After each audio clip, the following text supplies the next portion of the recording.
অনেক কম ডলার দিয়ে 1 কোটি পিস পাচ্ছে।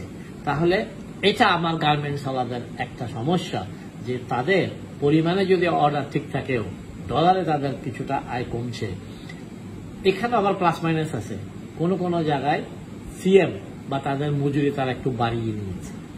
তারপরেও যেটা কথা থেকে যায় সেটা হচ্ছে যে এই যে ডিভ্যালুয়েশন হচ্ছে, এই যে আমাদের ডলারের দাম বেড়ে যাচ্ছে, এতে এতে আমাদের ব্যাকওয়ার্ড ইন্টিগ্রেশনের জন্য যা এই সব জিনিসগুলো তুলা আমদানি করতে হয়, ওই সব জিনিসের কস্ট বেড়ে যাচ্ছে। তার মানে গার্মেন্টস এর কস্ট বৃদ্ধি হচ্ছে, সেই সাথে প্রোডাকশন কস্ট বৃদ্ধি হচ্ছে, সেই সাথে তাদের রপ্তানি ভ্যালু প্রাইস বাড়াতে পারতেছে কিনা, ওখানে একটা মাইন্ডকার চিপে চ্যালেঞ্জের মধ্যে গার্মেন্টস পড়েছে। এছাড়া গার্মেন্টস এর নেক্সট চ্যালেঞ্জ হচ্ছে গার্মেন্টসদেরকে আমরা বিদ্যুৎ দিতে পারছি না, তারা নিরবচ্ছিন্ন উৎপাদন করতে পারছে না। তারা নিরবচ্ছিন্ন যদি তারা উৎপাদন করতে না পারে, তারা কস্ট অফ প্রোডাকশন বেড়ে যাচ্ছে। তখন তারা চেষ্টা করতেছে ডিজেল দিয়ে, জেনারেটর দিয়ে উৎপাদন করতে, তখন তাদের কস্ট অফ প্রোডাকশন আরো বেড়ে যাচ্ছে। তারপর যখন আমরা তাদেরকে ডিজেলে দিতে পারতেছি না, তখন তারা অসহায় হয়ে পড়ছে। এবং যখন সম্পূর্ণ অসহায় হচ্ছে, যখন রাষ্ট্র এক রাতেই 42% থেকে 52% জ্বালানির দাম বৃদ্ধি করেছে, তাহলে এগুলো সবগুলো যা গার্মেন্টস ইন্ডাস্ট্রির জন্য চ্যালেঞ্জ। মার্কেটিং চ্যালেঞ্জ তো আছে, ভারতের সাথে তাদের কম্পিটিশন করতে হচ্ছে, ভিয়েতনামের সাথে তাদের কম্পিটিশন করতে হচ্ছে, চায়নার সাথে তাদের কম্পিটিশন করতে হচ্ছে, শ্রীলঙ্কার সাথে তাদের কম্পিটিশন করতে হয়েছিল। এবং এইভাবে সেই চ্যালেঞ্জের, মার্কেটিং চ্যালেঞ্জের মুখোমুখি production cost challenge, energy challenge, এগুলো সব গার্মেন্টস মুখোমুখি হচ্ছে। তো এই যে একটা অবস্থা, এবং সেই জায়গায় এখন আমাদের সরকার যে ডলারের দাম পুনর্নির্ধারণ করেছে, যে আমাদের হুন্ডির টাকাকে আমরা ব্যাংকিং চ্যানেলে আনার জন্য আমরা যেটা এই ওই জান্নাতের থেকে 108 টাকায় 2.5 টাকা প্রণোদনা, তার মানে 110.5 টাকা ব্যাংকগুলো মুনাফা করতে পারতেছে 1.5 টাকা। তার মানে ডলারের একটা অফিসিয়াল এই জায়গায় এই হিসাবে হচ্ছে 112 টাকা। এখন তাই কারেন্ট মার্কেটের ডলার 112 থেকে 15 মধ্যে থাকবে, এটা যে ডলার নিয়ে কাজ করতেছে তার বুঝার কথা। কিন্তু দেখা যাচ্ছে সরকার নিজস্ব বিবেচনায় একসাথে ডলারের দাম এই 112 টাকা, 11 টাকা, 10 টাকা করেনি, কারণ এটা অর্থনীতিতে জানা অজানা। আমার জানা নেই, কিন্তু বাংলাদেশ ব্যাংক মনে করে জানা অজানা বিপদ ডেকে আনতে পারে। তাই সরকার কয়েকটি ডলারের মূল্য করেছে, ডলারের কয়েকটি মূল্যমান দান করিয়েছে। একটি হচ্ছে একেবারে সরকারি হিসাব, ঠিক আছে, যেটা আগে ছিল 95 টাকা।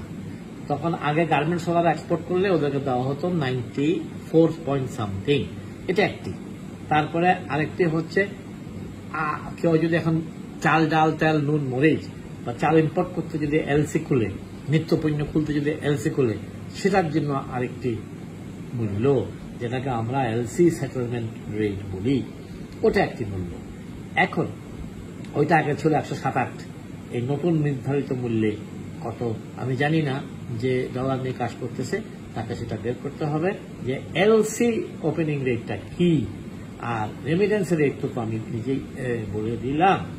এখন এক্সপোর্ট যারা করছে, এটা রেট আমি জানি, যারা এক্সপোর্ট করছে গার্মেন্টস অথবা নন ট্রেডিশনাল এক্সপোর্টারদেরকে সরকার দিচ্ছে 98 টাকা, 99 টাকা, ঠিক আছে।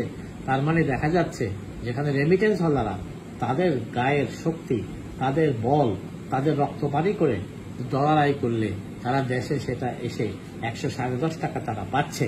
সেখানে মূলধন দিয়ে, ইন্ডাস্ট্রি চালিয়ে, রিস্ক নিয়ে, ডিজেলের সমস্যা নিয়ে, মার্কেটিং সমস্যা নিয়ে, এনার্জি সমস্যা নিয়ে, জেনারেটর চালাতে পারছে না সমস্যা নিয়ে, বিদ্যুৎ পাচ্ছে না সমস্যা নিয়ে, বিদেশের বাজার কমে যাচ্ছে সমস্যা নিয়ে, র মেটেরিয়ালস লাইক তুলা, সুতা, এগুলোর দাম বেড়ে যাচ্ছে সমস্যা নিয়ে, এত রকমের সমস্যা নিয়ে যারা এত ঝুঁকি নিয়ে যেই গার্মেন্টস ওয়ালারা গার্মেন্টস রপ্তানি করছে, সেই রপ্তানিবিদদেরকে আমরা মাত্র 98 টাকা দিচ্ছি। তাহলে এইখানে একটি ঝুঁকি, জীবনের ঝুঁকি, শরীরের ঝুঁকি নিয়ে যেই আমাদের শ্রমবীররা কাজ করতেছে দেশের বাইরে, তাদেরকে আমরা দিচ্ছি 110 টাকা, আর আমাদের গার্মেন্টস বিদদেরকে, রপ্তানিবিদদেরকে আমরা দিচ্ছি 99 টাকা। এটা একটা ব্যাড মেসেজ যাবে গার্মেন্টসের জন্য। গার্মেন্টসের হতাশ হবে, এবং এমনও হতে পারে যে গার্মেন্টস ওনারা তাদের ইনকামের একটি অংশ চুরি করে আবার হুন্ডির মাধ্যমে আনার চেষ্টা করবে। তবে আমি আশাবাদী যে সরকার খুব অচিরেই 1 মাসের মধ্যেই এটাকে, সমস্যাটাকে অ্যাড্রেস করবে। তারা রপ্তানিবিদদেরকে টাকা বাড়িয়ে দেবে, এটা আমরা জানি। তো এখন আমি যে কথাগুলো বলেছি, গার্মেন্টস নিয়ে যারা চিন্তা করেন, কাজ করছেন, আমি তাদের জন্য কথা বলছি যে আমাদের উলেন, আমাদের নিটওয়্যার, এই যে আমাদের এই সুইটার, আমাদের 3 ধরনের গার্মেন্টস আছে।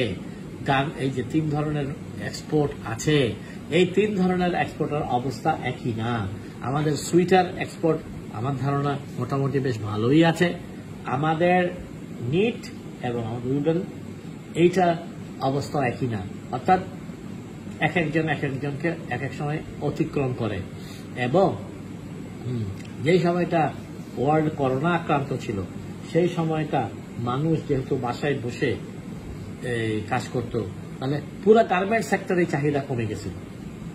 আর যদি কমে না যাওয়ার পরেও কিছু এক্সপোর্ট হয়, ভালো হয়, সেটা ছিল টি শার্ট, কারণ মানুষ টি শার্ট পরেই ওখানে কাজ করত।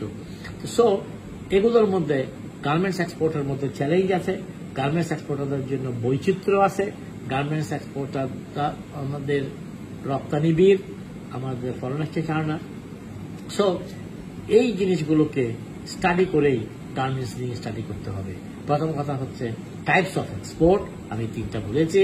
তারপরে হচ্ছে ডেস্টিনেশন, কোন কোন বাজারে তারা যাচ্ছে, এবং ওই বাজার থেকে গত 10 বছরে কি পরিমাণ আমদানি ওরা করেছে, আমরা রপ্তানি করেছি।